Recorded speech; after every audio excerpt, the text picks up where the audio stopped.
ओमराजेंना मंत्रिपद मिळालं तर त्यांचं स्वागत करू, मात्र आम्ही उद्धव बाळासाहेब ठाकरे पक्ष सोडणार नाही, तुळजापूर शहरातल्या उबाठाच्या कार्यकर्त्यांनी ही प्रतिक्रिया दिली। उद्धव बाळासाहेब ठाकरे पक्षाच्या कार्यकर्त्यांशी संवाद साधलाय आमचे धाराशिवचे प्रतिनिधी उदय साबळे पाटील यांनी। ऑपरेशन टायगर मध्ये ओमराजे निंबाळकर यांच्या नावाची चर्चा आणि त्याच अनुषंगाने आपण शिवसेना उद्धव बाळासाहेब ठाकरे पक्षाच्या पदाधिकारी आणि कार्यकर्त्यांसोबत बोलणार आहेत। ओमराजे निंबाळकर यांची ऑपरेशन टायगरच्या नावामध्ये चर्चा आहे आणि त्याबद्दल तुम्हाला काय वाटतं? कार्य करत असताना, काम करत असताना सत्तेची बी तेवढीच गरज आहे। आज मला त्यांचं समर्थन बी करता येईना, तर विरोधी करता येईना।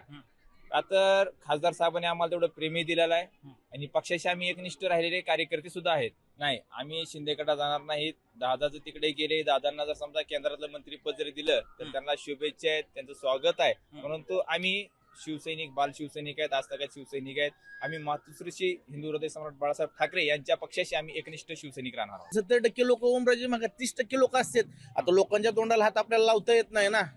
काम करणाऱ्या विकास कामासाठी गेलेत, पण त्या 30% लोकांनाही परत कळणारच आहे। सत्य परिस्थिती समोर आज ना उद्या येणारच आहे। 2024 ला 3,30,000 मतांनी निवडून आले।